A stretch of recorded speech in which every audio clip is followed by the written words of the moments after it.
कृपा है, इसकी पहचान क्या है कि जैसे विषयी पुरुष का सहज में मन विषयों में जाता है, ऐसे ही हमारा मन, हमारी इंद्रियां प्रभु में जाने लगे।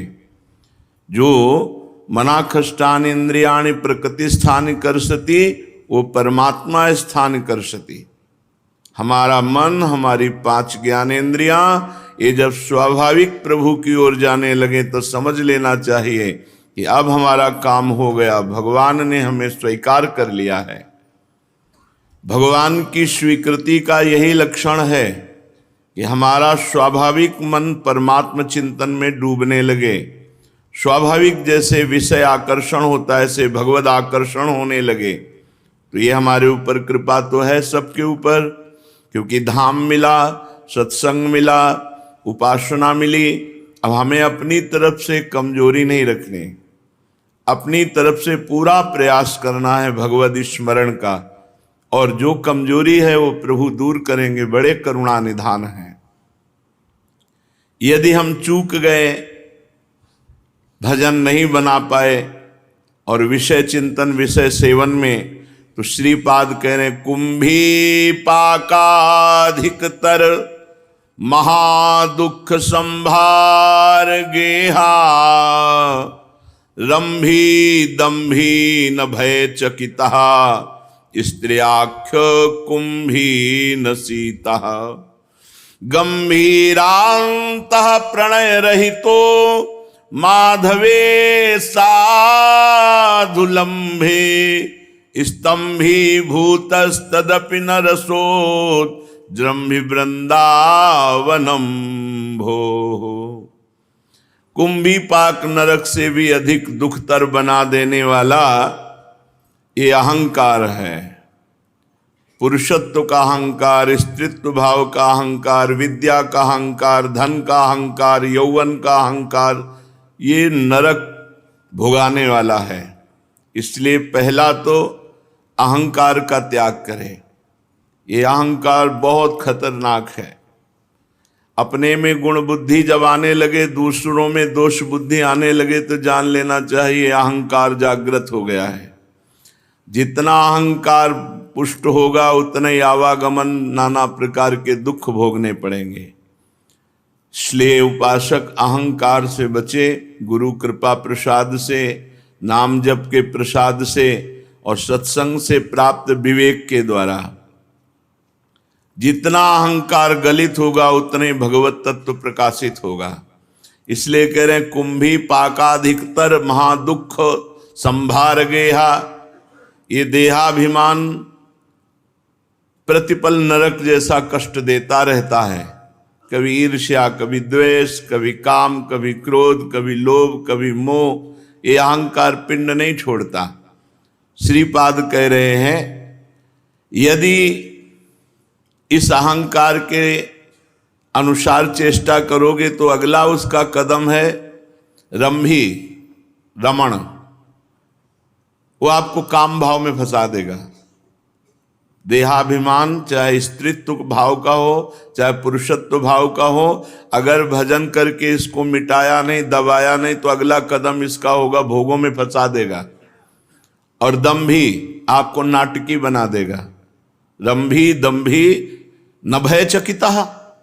तुम्हें आश्चर्य नहीं हो रहा कि अहंकार तुम्हारा नाश कर रहा है, तुम्हें गलत मार्ग में ले जा रहा है, और नाटक ऊपर से भक्ति का कर रहे हैं। दंभी रमण कर रहे हैं भोगों में, और नाटक कर रहे हैं त्यागी का, बैरागी का, ब्रह्मचारी का। तो बोले महान नरक, कुंभी पाक नरक जैसे दुख भोगने का तुम विस्तार कर रहे हो।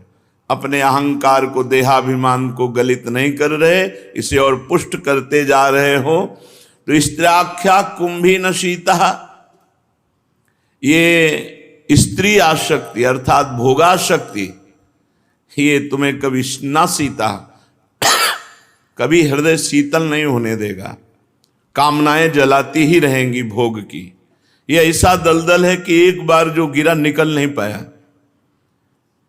ये काम संबंधी ऐसा दलदल है कि गुरु प्रसाद से ही निकला जा सकता है, अन्यथा एक बार जो इस दलदल में गिरा वो निकल नहीं पाया। जन्म जन्मांतर व्यतीत हो गए, अभी तक नहीं निकल पाए। इसलिए इस देहाभिमान को भजन के द्वारा गलित करो और रंभी, जो पर शरीरों के रमण से सुख मिलता है उसको त्याग करो, वो सुख नहीं दुख योनया है। और दंभी, नाटक मत करो भक्ति में, असलियत में जैसे हो वैसे प्रभु के सामने पेश हो। दंभ करने से दंभी का बहुत बुरा नाश होता है। पाखंड दंभ इसे ही कहते हैं जो है नहीं उसका आचरण करके दिखाया जाए, नौटंकी वाला नाटक, उसे दंभ कहते हैं। कि है नहीं और आप दिखावा कर रहे हो तो बहुत बुरी तरह पतन होगा, क्योंकि इससे अहंकार का पोषण होता है। दोषों का छुपाना, गुणों को प्रकाशित करना, मानो अपना सर्वनाश करना है। दोषों को प्रकाशित करना, गुणों को छुपाना, मानो भगवत प्राप्ति के लिए कमर कस लेना है। श्री गंभीरांतः प्रणय रहितो माधवे साधु लंभे, जो संत गंभीर मुद्रा में राधा माधव के चिंतन में निरंतर डूबे रहते हैं, ऐसे संतों का संग करो। कपटी, दंभी, रंभी ऐसे लोगों का त्याग करो। जड़ मनुष्य हो, जड़मती भी, तो भी ऐसे संतों के संग से वो महान साधक बन जाएगा। क्योंकि रस प्रकाश करने वाला, श्री राधा माधव का चिंतन करने वाला रसिक महापुरुष, जब उसका हम सानिध्य लेते हैं, उनके वचन सुनते हैं, उनके चरणों की सेवा परिचर्या भावना में रहते हैं, तो हमारी बुद्धि की जड़ता नष्ट हो जाती है। बुद्धि की जड़ता, संसार में भोगों में सुख है, यही जड़ता है। इसका नाश हुआ कि परमात्मा प्राप्ति के लिए बुद्धि विकल हो जाती है। धन्य है वो उपासक जिसकी बुद्धि परमात्मा प्राप्ति के लिए विकल है। न शमदमाद्यमस्ति विदितम नई स्वधर्म स्थिति, हरिचरणारविंद युगले सदैव मंदामति। उपरमणंच नास्ति कलुषान महत्कृपा दुर्लभा, तद शरणोह मध्य शरणम ब्रजामि वृंदावनम। श्रीपाद प्रबोधानंद जी महाराज कह रहे हैं कि मैं शम दमादि नियमों को नहीं धारण कर पाता हूं। यद्यपि वो तो सिद्ध पुरुष है, ये अपने लोगों के लिए कह रहे हैं कि यदि आपकी ऐसी भी स्थिति है तो चिंता नहीं करना। शम कहते हैं इंद्रियों का दमन करके उन पर विजय प्राप्त करना, और दम कहते हैं मन का दमन करके उस पर विजय प्राप्त करना। शम दम अर्थात इंद्रिय विजेता और मन विजेता। श्रीपाद कह रहे मैं शम दम आदि विषयों को नहीं जानता हूं, अर्थात इन नियमों का पालन करना मेरे बस की बात नहीं। स्वधर्म में भी मेरी स्थिति नहीं है, जो भागवत धर्म है इसमें भी मेरी स्थिति नहीं है। ये अपने लोगों के लिए बहुत काम की बात करे। हरिचरणारविंद युगले सदैव मंदामति, ऐसी मंदमति है कि हरिचरणारविंद के तरफ खिंचाव ही नहीं है, भोगों की तरफ खिंचाव है। ना मैं समदम जानता हूं, ना मेरी धर्म में स्थिति है, ना हरिचरणारविंद में प्रीति है, और उपरमणंच नास्ति कलुषान महत्कृपा दुर्लभा। जिन आचरणों से उपरति होना चाहिए वो है नहीं, अर्थात पापों में रति है। अब क्या ऐसा पुरुष महत्पुरुषों की कृपा का पात्र बनेगा? तो कह रहे नहीं, दुर्लभा, उनके लिए तो बहुत दुर्लभ है महापुरुषों का संग, फिर इनका कल्याण कैसे होगा? जिनकी ना धर्म में रति है, ना इंद्रिय विजेता है, ना मन विजेता है, ना भगवान के चरणों में प्रीति है, पापों में रति, इनका कल्याण कैसे होगा? तो श्रीपाद कह रहे तद शरणो मध्य शरणम ब्रजामि वृंदावनम। आ जाओ वृंदावन। यदि ऐसे भी हो तो सीधाम वृंदावन आ जाओ, वृंदावन की शरण में हो जाओ, वृंदावन अपने प्रभाव से भगवत प्राप्ति करा देगा। आजीवन वृंदावन का जिसने वास का नियम ले लिया, वो जितेंद्री भी ना हो, मनोनिग्रही भी ना हो, धर्मात्मा भी ना हो, हरि चरणों में प्रीति भी नहीं है, तो भी इस धाम के प्रभाव से अखंडवासी को भगवत प्राप्ति होती है। हरि हरि राक्षसी यमवला मन मनः कर्षति, प्रसरति मिष्ट वस्तु रसनाम मनाक्षना वर्तते, निरवधि लोके रंजन परो भवोदरार्थे क, तमदमधोधिकार रहितो वसामि वृंदावने। हरि हरि हे हरि हे हरि, ये मेरी बुद्धि रूपी राक्षसी सदैव भोगों के लिए ही लालायित रहती है। कभी स्त्री शरीर में आसक्त, कभी पुरुष शरीर में आसक्त, कभी इन भोगों में। हे हरि मेरा क्या होगा। मन मनः कर्षति, अंदर ही अंदर बुद्धि रूपी राक्षसी मन को आकर्षित करके कभी स्त्री भोग के लिए, कभी पुरुष संयोग के लिए ऐसे आकर्षित करती रहती है। और प्रसरति मिष्ट वस्तु रसनाम, ये जबान अच्छे अच्छे स्वादिष्ट पदार्थों की तरफ घसीट रही है। कैसे हमारा कल्याण होगा।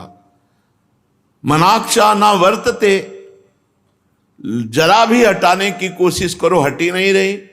जबान को अच्छे अच्छे पदार्थों की चाट लग गई, जनेंद्री को भोग की चाट लग गई। निरवधि लोक रंजन परो भवो दरार्थे का, बस संसार के मनोरंजन में मन लगता है, प्रभु में नहीं लगता। ठीक ऐसी स्थिति सबके मन की पढ़ करके श्रीपाद प्रबोधानंद जी कह रहे हैं। जनेंद्री भोग के लिए लालायित है, रसेंद्री अच्छे अच्छे पदार्थ खाने के लिए, और मन संसार में मनोरंजन करना चाहता है, तो किस तरह मेरा अधिकार बनेगा भगवत प्राप्ति का। कैसे अधिकारी बनूं भगवत प्राप्ति का, किस तरह से मैं श्रीधाम वृंदावन वास कर सकूं। तो आगे उत्तर दे रहे, चरत यथेष्टमिंद्रिय गणा वयम न युष्मद्रुहा। जाओ, आज से छूट देते हैं। इंद्रियों, तुम्हें जो मन आवे सो करो। हमने तो वृंदावन का आश्रय पक्का पकड़ लिया, अब नहीं छोड़ेंगे। कुछ भी करो, वृंदावन नहीं छोड़ेंगे। जनेंद्री भोगों की तरफ, रसेंद्री चाट की तरफ, नाना प्रकार स्वाद दृष्टि, मन संसार के मनोरंजन में, फिर कैसे भगवत प्राप्ति हो। तो श्रीपाद कह रहे, चरत यथेष्ट इंद्रिय गणा वयम न युष्मद्रुहा। जाओ, आज से तुम्हें नहीं छेड़ेंगे। इंद्रियों, तुम यथेच्छ विहार करो, हम तुम्हारे दुश्मन थोड़ी। तुम एक बस बात कर दो, हमें कभी वृंदावन से बाहर जाने के लिए प्रेरणा मत करना, बस तुम्हें जो मना वैसो करो। हरिप्रिया संभाल लेंगे सब, प्रिया प्रीतम बड़े समर्थ। ये बहुत निश्चिंतता की बात है। छोड़ के तो देखो, वो ऐसे संभाल लेंगे जैसे गिरते हुए को ऐसे गोद में ले लिया जाता है। जब तक अहंकार है तभी तक नहीं समझ लो, जहां अहंकार समर्पित हुआ ये सब समझ जाते हैं। कथमपि शक्तिरस्ति न चवो विनिग्रहे मादृशाम। मेरे में तो शक्ति है नहीं कि मैं तुम्हें संभाल सकूं। अय मन इंद्रियों, आज से छूट दिया, जो मन भावे सो करो, बस हमें वृंदावन वासी बनाए रखो। इन किन प्रकारेण मुझे वृंदावन से बाहर मत जाने की प्रेरणा करना, फिर तुम्हारे जो मनावे सो करो, हम तुम्हारे दुश्मन नहीं हैं। चरत यथेष्ट इंद्रिय गणा वयम न युष्मद्रुहा कथमपि शक्ति रस्ति नवो विनिग्रहे मादृशाम। मैं तुम्हें हटा सकूं भोगों से, इतनी सामर्थ्य नहीं रह गई। तुम भी हमें मत छेड़ना।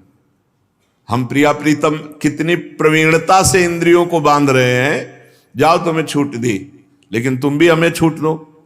हमें जबरदस्ती करके भोगों में नहीं लगाओगे। हम प्रिया प्रीतम में लगने के लिए वृंदावन वास किया है, जाओ हमारा तुम्हारा आज से एक राजीनामा हो जाए, ना हम तुम्हें छेड़ेंगे ना तुम हमें छेड़ोगे। तो बिना हमें छेड़े इंद्रियां कुछ कर नहीं सकती, बिना हमारी स्वीकृति की इंद्रियों की कोई सामर्थ्य नहीं। बड़ी प्रवीणता से मार रहे हैं कि अच्छा तुम में कोई सामर्थ्य नहीं तो आओ वृंदावन वास करो, छोड़ दो मन इंद्रियों को। पर इंद्री और मन, तुम हमें नहीं छेड़ोगे हम तुम्हें नहीं छेड़ेंगे। हम वृंदावन वास करके प्रिया प्रीतम में लगे, हमें छेड़ना मत, तुम्हें नहीं छेड़ेंगे। तुम्हें जहां लगना है लगो, तो बिना हमारे ये कहीं लग नहीं सकते। एक बात और सुन लो, ये बुद्धिहीन होंगे जो तुम्हारे इशारे पे चल करके प्रभु को छोड़ दें। हम ऐसे नहीं हैं, प्रभु को तो नहीं छोड़ने वाले। शरणागत हो गए, धाम के वासी हो गए, ना अन्यत्र जाऊंगा और ना तुम्हारा पक्ष लूंगा। अब तुम देख लो तुम्हें जो करना हो। तो अपने आप अधीन हो जाएंगी, इंद्रियां अपने आप अधीन हो जाएंगी। भगवद आश्रय बड़ा मंगलमय है। सब सामर्थ्यहीनता उसी समय स्वाहा हो जाती है जब बड़ों का आश्रय ले लिया जाता है। सबसे बड़े प्रभु, और प्रभु से भी बड़ी हमारी प्रियाजू, क्योंकि प्रियाजू प्रेम का सार समुद्र है और प्रभु प्रेमाधीन है। प्रभु को प्रेमाधीन कहा गया है और प्रेम का मूर्तिमान स्वरूप हमारी प्रियाजू। तो मेरे बल सी वृंदावन रानी, अरे काहे को हाय हाय, मस्त इंद्रिया